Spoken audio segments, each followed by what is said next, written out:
Good morning বন্ধুরা। সকালবেলায় উঠে ছাতেই চলে এলাম, বুঝলে। মর্নিংটা মনে হয় ছাতেই সব থেকে ভালো লাগে। দেখো কি ভালো লাগছে, দূরে থেকে ড্যাম দেখা যাচ্ছে, দেখতে পাচ্ছ। অনেকগুলোই বেশ মনে হচ্ছে অপরাজিতা ফুল ফুটেছে। দেখো জুঁই ফুলগুলো হবে না নাকি? দেখো জুঁই গাছটা কোনো বাড়ন্তই নেই। এই দেখো দেখো, এই গোলাপগুলোর কথা তোমাদেরকে সেদিন বলছিলাম, জানো। এই গোলাপগুলো আজ লাগিয়েছি তো, সেই মানে সামনে বছর শীতকালে লাগিয়েছি। একটা ফুল দিল না গো, এক ভালো লাগছে সকালবেলা বিকেলে।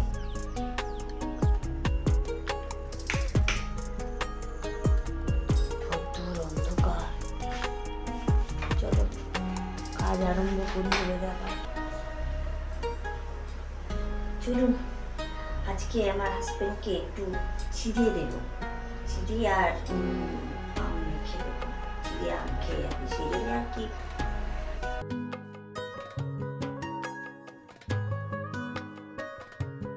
উঠে গেলে নাকি তুমি? বেশ, উঠো। এই যে আমার হাজবেন্ডকে আম চিড়ে দিলাম। ও আবার বেশি খেতে পারে না, আমাদের সকালবেলা এক গাদা খেয়ে গেলে গাটা যায়। সত্যি কথাই তাই। আম ছিঁড়ে দেয় না, একটু পেটটাও ভার হয়ে থাকে। খেয়ে দিই, আম ছিঁড়েটা খেয়ে গেলে না পেটটা ভর্তি থাকে।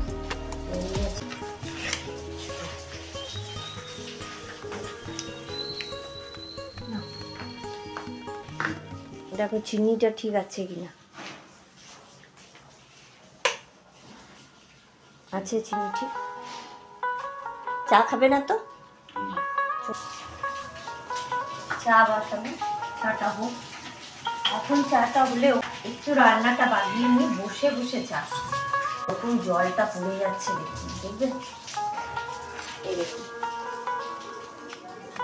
এটা কিন্তু পাম্পের জল, মানে পাম্পটা ওভারফ্লো করেছে আর কি, বুঝতে পারছেন। এই ওভারফ্লো করা জল, এটা সবই নির্ভরে জল। এই 10টাতে জল গেলে সব কিছু। রান্নাটাও আমাকে সকালে করে দিতে হবে। এই যে কচু লতিটা একটু গরম জলে ভাপিয়ে নেব। নুন দিলাম একটু, এর মধ্যে তেঁতুলের পাল্প দিলাম। তেঁতুলের পাল্প দিয়ে ইয়ে করে একটু সেদ্ধ হোক। আরেকজনকে দেখুন রেস্ট নিচ্ছে ডিউটি যাবার আগে। প্রত্যেক দিনই ওদেরও সে একঘেয়েমি। সব থেকে ভালো দেখুন গোপাল সোনার এখন ঘুমের মধ্যেই আছে। কখন 10টা সাড়ে 10টায় উঠবে, মানে আমার কাজ ছাড়ার উপর নির্ভর করছে ওর ওঠা। চলো, গুড মর্নিং করার সময় হয়নি গোপালের। দেখুন কচুলতিটা শুরু করলাম। আমি এইভাবে কোনোদিন করিনি অবশ্য, তো আজকে একটু নতুনভাবে করছি। একটু 5 ফোড়ন দিলাম। জিরে ফোড়ন দিলে ভালো হতো, কিন্তু জিরে আমার নেই, পুড়িয়ে গেছে জিরে। ফোড়নটা হয়ে গেছে, তেজপাতা দিয়ে একটু হয়ে গেলে পেঁয়াজটা দিয়ে দিলাম।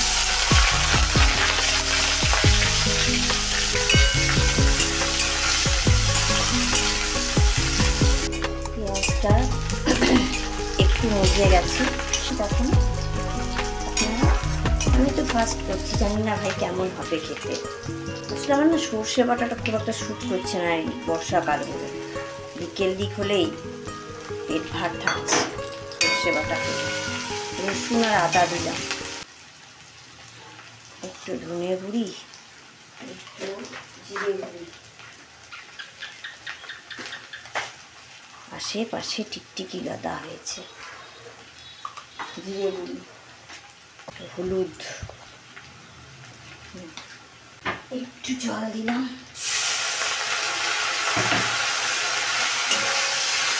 মশলাটা হয়ে যায়।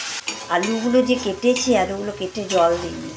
এই আলুগুলো হয়ে গেছে কালো কালো, দেখছেন, কালো কালো হয়ে গেছে আলুগুলো। জল দিতে ভুলে গেছিলাম কালকে। ফ্রিজ না, একটু নুন দিলাম। বেশি নুন দিলে মুশকিল, আমার হাজব্যান্ড বলবে নুন নুন হয়ে গেছে বেশি, হাই প্রেশার তো। মিষ্টি দিলাম, অর্ধেকটা সেদ্ধ হয়েছিল, গরম জল দিয়ে সেদ্ধ করলাম। বেশি বেশি দিয়ে দিলাম।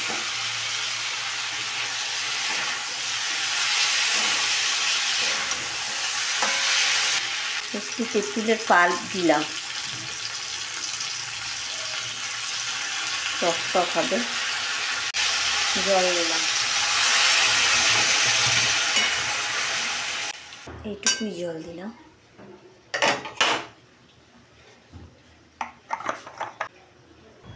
চলুন টাটা করে দিই, কিছু নাই তো এখন তো বলা যাবে না। টাটা, চলুন টাটা টাটা।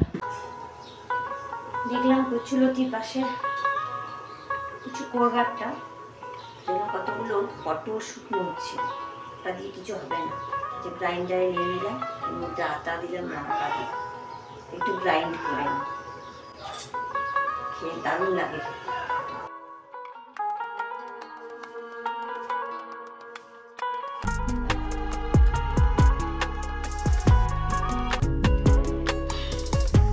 একদিন যদি না মুছবো না, তাতেই দেখুন কত নোংরা। তাও দেখুন এখানে মানে আমাদের মতো দুর্গাপুরের মতন বা কলিয়ারি বেল্ট নয় যে ধুলোতে নোংরাতে ভর্তি থাকবে। কারখানা যেটুকু আছে আর কি, সেটুকুতেই নোংরা। এবছর মনে হয় দুর্গা পুজোটা ভালো কাটবে নাকি কে জানে, জানি না। কারণ আমার তো এবার কোথাও যাওয়া হবে না মনে হয়, কারণ আমার বঞ্জিটার পরীক্ষা। বঞ্জির পরীক্ষা, দুই বঞ্জিরই পরীক্ষা। মেন হচ্ছে আমার হাজব্যান্ডের ছুটি নেই, পুজোটা একবারে জঘন্য জঘন্য কাটে। এখানে দুর্গা পুজো কোনো সারা সপ্তাহে পাওয়া যায় না, না আর 4টে দিন যেমন কাটে তেমনি দুর্গা পুজো কাটে এখানে। শাঁখেরও আওয়াজ নেই, ঢাকেরও আওয়াজ নেই। হ্যাঁ, এখানে দেখবেন তার জায়গায় ছটের পরব, ছট পরবে উৎসব, তার সঙ্গে দিওয়ালিতে তবুও ঠিক আছে, দিওয়ালিতে হয়, দিওয়ালিতে ধুম হয়, না হওয়া হয় না। হলো ঠাকুর পুজো হলো, পুজো করে ঘরটাগুলো মোছামুছি করে এই যে জলখাবার নিয়ে বসলাম। রুটি আলু চচ্চড়ি, প্রচণ্ড খিদে পেয়ে গেছে। চচ্চড়ি রুটি আলু সিদ্ধ করে রেখেছি, চচ্চড়ি রুটি আর একটু পাশে দুধ নিয়েছি। আমার আবার একটু মিষ্টি ছাড়া খেতে পারলাম। একদিকে পুজো, একদিকে হাজব্যান্ড ফোন করেছে, একদিকে রান্না, তাও দুটো বিস্কুট খেলাম। মানে খালি পেটে থাকতে পারি না। দেখুন সেই পটলটা, শুকনো পটলগুলো ছিল, একটু বেটে ভেজে দিলাম, কিচ্ছু করলাম না। একটু কালো জিরে কাঁচা লঙ্কা দিলাম আর একটু রসুন ফোড়ন, ব্যাস হয়ে গেল।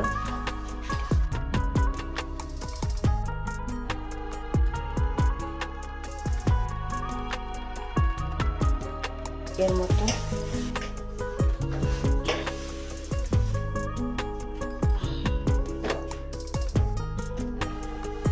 গুড ইভিনিং বন্ধুরা, এখন বাজে তোমার 6:30 বেশি হবে। আমি সন্ধে দিয়ে দিলাম। এবার দেখলাম না তোমাদেরকে তো ক্যামেরাটা নিয়ে তো একটু বলা উচিত, কতদূর কী, কেনই বা ওই বেলায় আর ক্যামেরা ধরলাম না। মানে জানো তো মানে সকাল থেকে তো বৃষ্টি পড়ছিলই, বেলার দিকে তো অসম্ভব বৃষ্টি পড়ছে, তার সঙ্গে বিদ্যুৎ চমকানো। বিকেলবেলার দিকে হয়তো একটু বৌদিদের বাড়ি টাড়ি যাবো, একটু কোথাও বেড়াতে যাবো আর কি। প্রতিদিন বিকেলবেলাতে বাড়িতে থাকা, এই বৃষ্টি পড়লে কোথায় যাই বলো তো? কোথাও যাওয়া নেই, এই ঘরটার মধ্যে থাকতে হবে, কিছু করার নেই। তো চলো চাটা করে নিই। চাটা এই যে একটু পকোড়া ভেজে নিলাম। দেখলাম কি করব, চায়ের সঙ্গে বর্ষার দিনে পকোড়াই ভালো। বেগুন পকোড়া, বেগুনগুলোকে কুচি কুচি করলাম, করে বেসন দিয়ে লঙ্কা টঙ্কা দিলাম, বেগুন পকোড়া।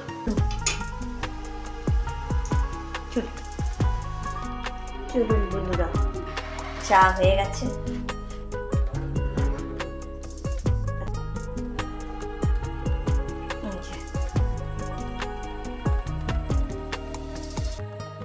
মুড়ি খাবে? খাবে? কটা নিলে? না, তোমার জন্যই তো ভাজলাম,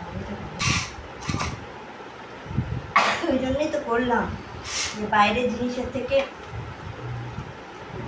বাড়ির জিনিস অনেক। না না, সকালে অনেক বৃষ্টি হয়েছে, সকালে বেলাতে